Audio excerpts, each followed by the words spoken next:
to gymkhanas, and in those days there weren't any horse boxes. So I remember there was a sort of big cattle truck owned by the local farmer, which he used to cart his. What began as a routine palace refurbishment has now spiraled into one of the most unsettling discoveries in recent royal history. Inside Clarence House, where every inch is meticulously maintained and carefully guarded, a group of workers stumbled upon something no blueprint had ever revealed. Hidden directly behind Queen Camilla's bedroom wall was a section that should not have existed, sealed so tightly it seemed designed to remain invisible forever. At first, it appeared like a simple quirk of old construction, but when the wall was tested, the readings were wrong. Hollow where it should have been solid, uneven where the design called for symmetry. What followed was not the tidy, predictable inspection that usually keeps palace life running smoothly. It was the beginning of a mystery that left even the most seasoned royal staff shaken. Behind the elegance of Camilla's private quarters, a secret chamber began to emerge. From strange air pockets to concealed outlines masked beneath tapestries, every detail suggested this was no accident of architecture. Someone had gone to extraordinary lengths to keep it hidden, and when the first fragments of plaster gave way, whispers spread through the halls. Was this a relic of forgotten royal history or something far more personal? No one could have predicted what would soon come to light. The discovery would not only raise troubling questions about the monarchy's past, but would also cast a shadow over its present. Stay with us. This is only the beginning. What should have been an uneventful survey quickly turned into a scene no one inside Clarence House will soon forget. The palace had scheduled a structural review, nothing unusual for buildings of such age and complexity. These inspections happen quietly, tucked away from the public eye, ensuring cracks are noted, wiring secured, and dampness kept at bay. Normally, the process barely merits a footnote in the royal calendar, but that morning, something refused to fit the pattern. Inside Queen Camilla's suite, engineers began measuring sections of the interior wall when one of them noticed a seam that didn't belong. It was faint, nearly invisible beneath an ornate hanging, but to a trained observer it looked wrong, an irregularity that disrupted the flow of the design. At first, the team shrugged it off as harmless settling. After all, in a residence centuries old, quirks are expected. Still, their instruments told another story. Tapping revealed hollowness where there should have been solid stone. Thermal scans suggested a cavity beyond the surface, yet palace records listed nothing unusual in that part of the suite. According to official blueprints, that wall should have been impenetrable.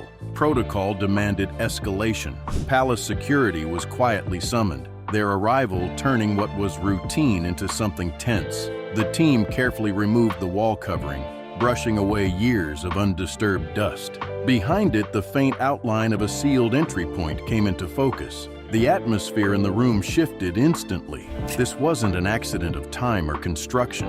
This was deliberate. Something had been hidden here, and someone had ensured it stayed hidden. The first scrape of tools against plaster echoed louder than expected, as though the room itself resented being disturbed. Bit by bit, the surface gave way, and what emerged was not simply a hollow cavity, but a concealed structure carefully engineered to stay out of sight. Beneath the decorative molding was a reinforced panel, fitted so seamlessly that it could have gone unnoticed for generations. When the panel finally shifted, the air that rushed out was stale, heavy, and undeniably ancient. The workers and security officers exchanged wary glances as flashlights pierced the darkness. A narrow passage stretched forward, its stone walls coated with layers of dust and spider webs. The corridor was so tight that a grown man had to turn sideways to move through it. The design wasn't practical, it wasn't grand, it was secretive.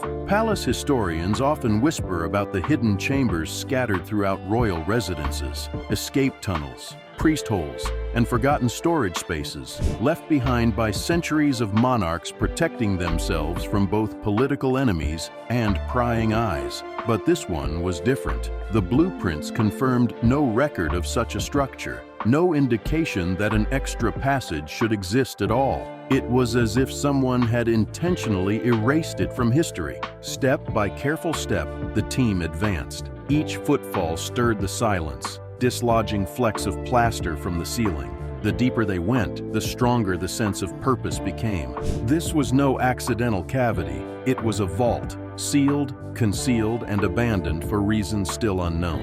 At the far end, in a small alcove darker than the rest, something loomed, large, rectangular, and utterly out of place. A chest, waiting in the shadows. At the end of the narrow passage, the beam of a flashlight revealed something that froze the room's momentum. Sitting squarely in the alcove was a chest, large and imposing, its iron fittings catching faint glimmers of light beneath layers of dust. Unlike the crumbling walls around it, the chest looked purposeful, as though it had been placed there with intent and left to stand guard over whatever lay inside. It was no ordinary container. The wood was warped with age, its grain darkened by time, yet the lock remained firm, defiant against decades of neglect. The positioning itself felt deliberate, centered in the alcove, facing outward, almost waiting for someone to stumble upon it. The floor around it bore no footprints, no signs of disturbance. Whoever had placed it there had ensured it would not be touched again.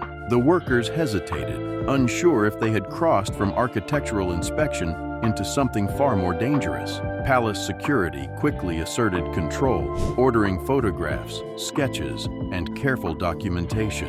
Every angle of the alcove was captured before anyone even dared approach the object. Still, unease rippled through the group. Why hide a chest here? If it had been meant for storage, why seal it so deeply within the walls? If it contained valuables, why abandon it without record? Each question added weight to the discovery.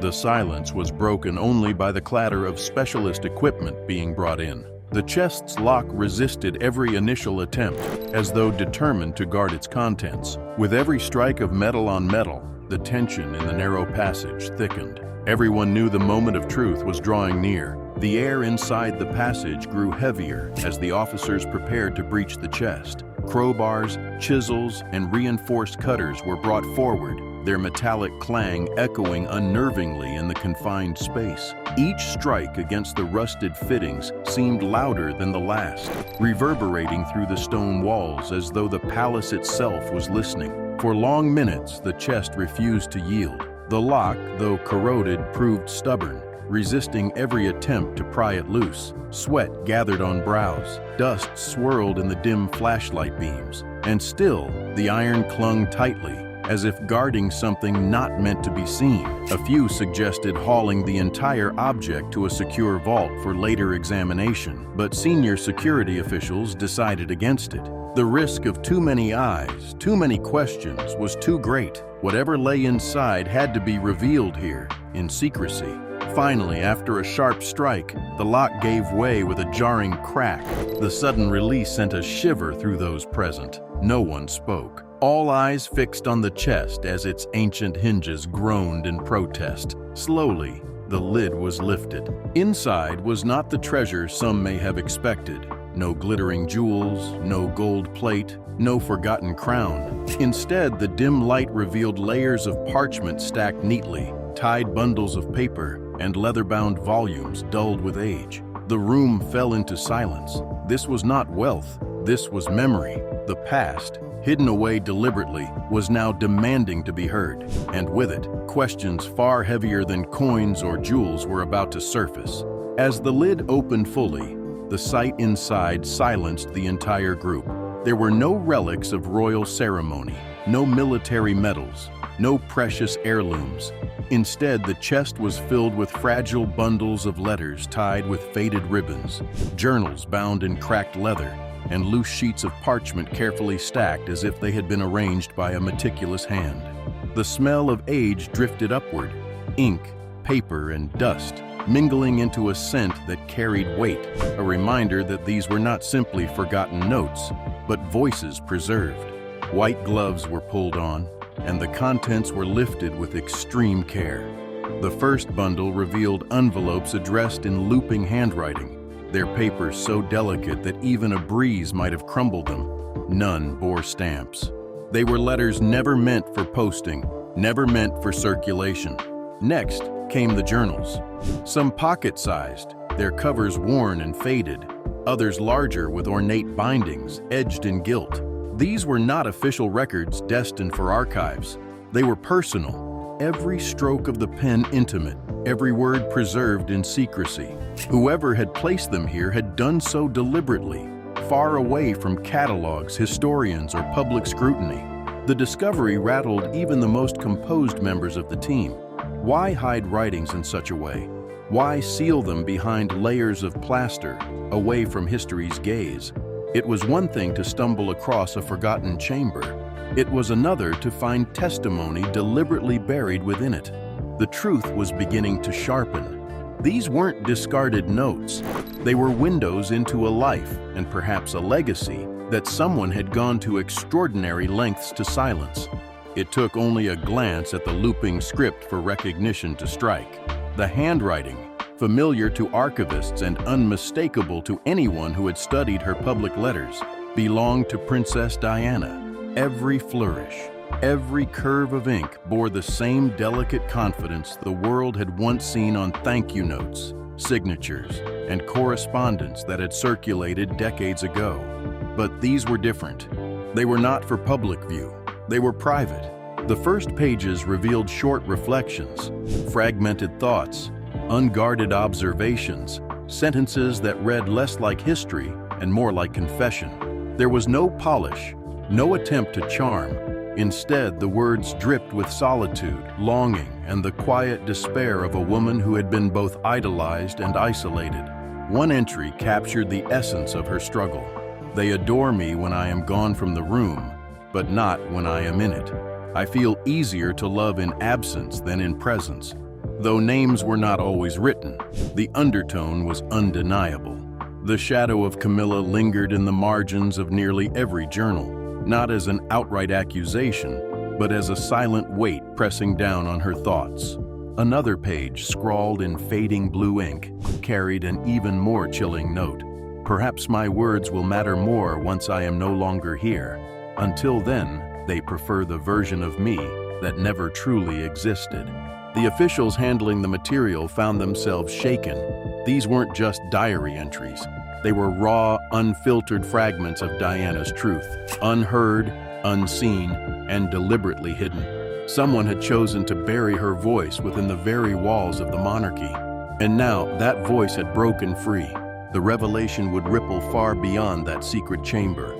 The chest hadn't even been moved from the secret corridor before panic gripped the palace. What began as a structural inspection had escalated into a crisis with the potential to rattle the monarchy's foundations.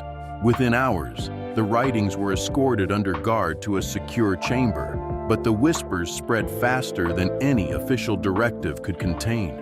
Staff who had witnessed the discovery spoke in hushed tones, their fragments of conversation bleeding into corridors already heavy with speculation.